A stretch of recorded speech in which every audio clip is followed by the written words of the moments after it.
So we're ready to get started here with the inductions now for the pioneers and legends. We induct into two categories, the pioneers being those folks that didn't directly race, but everything else that encompasses the sport, and the legends being the race car drivers.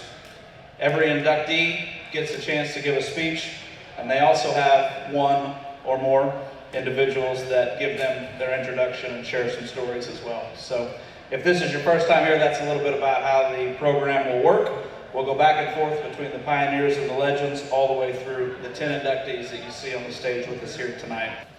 So now we'll move back to the pioneer category for our fifth inductee of the evening. The recipient is Marty Denney, and to say a few words about Marty will be his sister Sherry and his son Chaz.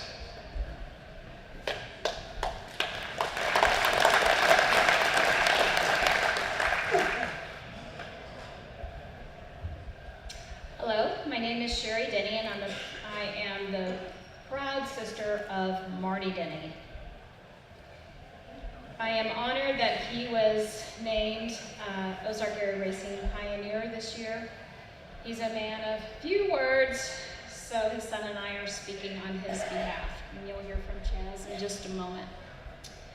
My brother is an artistic genius.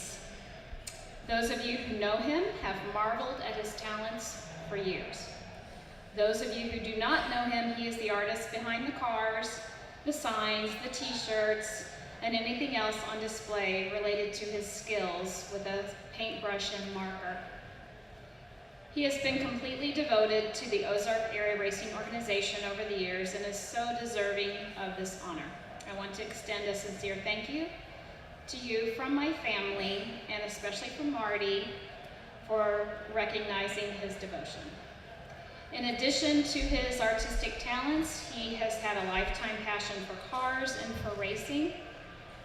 Our fondest memories as children are being at the fairgrounds on Friday night, although he ended up creating his tribute car to Larry Phillips on those hot summer nights. We were cheering for number 13, Lester Freebie. Remember all those boos for Larry when he came out? Both Larry and Lester were friends of my father, Charlie Denney, and his brothers Buddy and Eddie. In fact, we have Buddy here tonight. Wave, all right. And those were great times. And many of you here tonight know the excitement we all felt. We loved the cars, the drivers, the noise, and the fans. But if you were a true fan, you know you really just came for the corn dogs. So now here's Chaz.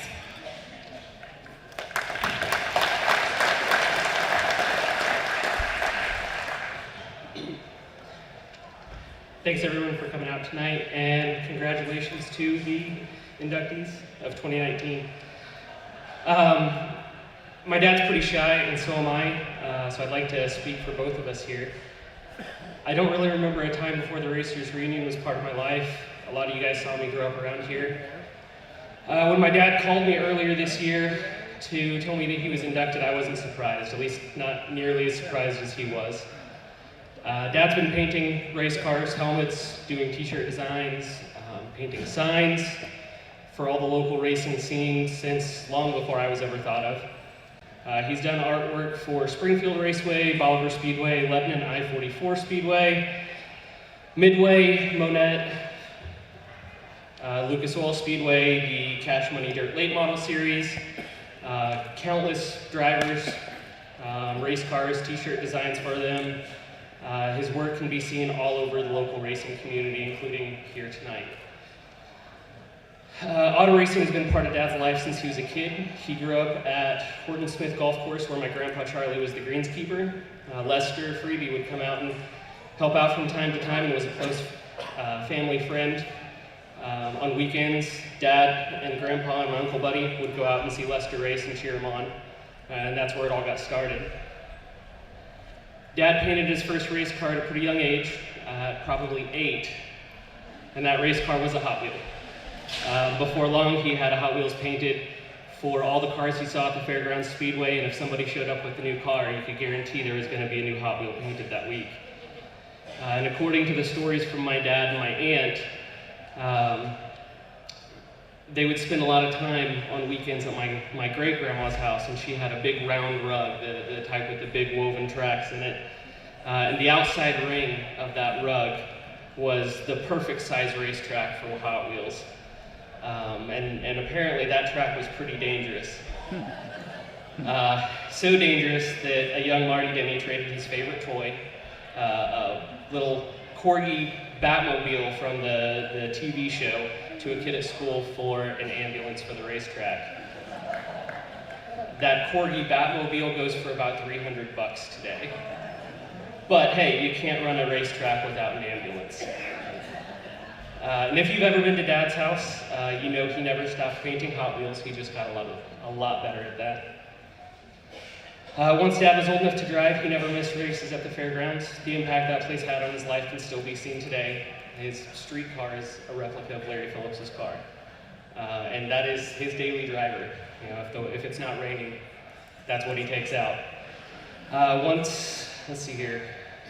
Dad's told me since I was a little kid that the ASA Camaros are about the best shape he's ever seen.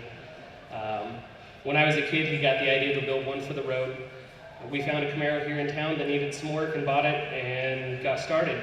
The first iteration of the Camaro was finished out when I was about 15. It was in Gulf Racing blue and orange and had a big number 99 on the side and Proline Designs. It was a rolling business card for his artwork. We played around with the idea of making it into a Larry Phillips car after a few years. Dad always had a bunch of pictures of Larry's cars. And one night we were looking through some of his new ones. I ran out to get dinner, and when I got back, he'd taken a dual action sander to the side of his car, and he was committed. From that point on, the focus was on getting that car to the point it's at today. With help from our friend Sean McCarter, Dad was finally able to get it done, and he painted the iconic 75 on the side of the car about 5 years ago now. I'd say the project was pretty successful. Dad's car has been featured as a pace car for several Larry Phillips memorial events, and it's always a crowd favorite at car shows. Dad's always been a huge fan of Larry Phillips, and the outpour of compliments, excitement, and memories from other Larry Phillips fans is the ultimate compliment for him. Growing up with Marty Denney for a dad was pretty cool. When I was a kid, winter was race car season. He usually had a pretty steady stream of race cars coming through the garage for paint and lettering. If Dad ever painted your race car, I assure you I sat in it. He didn't always want me to, but I sat in it. I always looked up to racers the same way most kids look up to superheroes, so sitting in race cars was a pretty damn cool experience for me. Dad would always get some paintbrushes and some extra paint out for me to paint along with him. He would paint on the race car, and we had an old fridge in the shop that I would paint on, or a crappy old motorcycle helmet. I thought I'd gotten pretty good at painting, so while Dad was painting on Mike Watson's old car, I went over and I started painting on the side of my dad's '50 Ford pickup. And it took him a few days to realize what I'd done. Luckily, the truck was still in primer, and that was way before primer was cool, so I wasn't in much trouble. And that paint was on there until the day he sold it. A lot of you may not know this, but Dad also worked at a golf course. He was the greenskeeper at Siler's Golf Course for most of my childhood. During the summers when I was out of school, I got to go work with Dad on Fridays. He would always take me out to lunch, and we would play around a golf in the afternoon. One Friday we pulled in from lunch, and there was an unmarked race car hauler out in the parking lot. We checked, and there were no logos or anything like that on it, so we had no idea who it was. We walked in and looked at the sign-in sheet for the course, and the name on the sheet was Scott Bloomquist. We thought, damn, that's pretty cool. I have no idea why, but I had a picture of Scott Bloomquist's car with me that day, and we set out to get it autographed.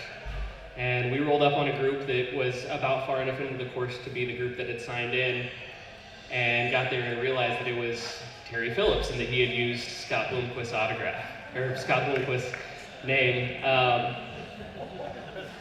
Still had Terry sign the picture, so I've got a picture of Scott Bloomquist with Terry's signature. I feel like that's probably a pretty unique piece. I'd like to close this out with a heartfelt thank you to everyone, from both me and my dad, for all the support over the years and the honor of including my dad in this prestigious list of local racing heroes. Thank you.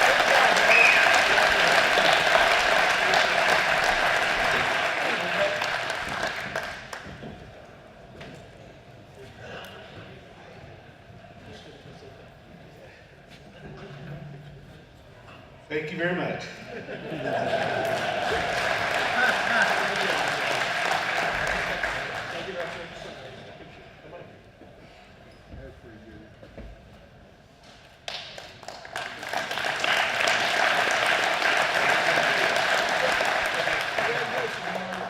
Thank you. Good job.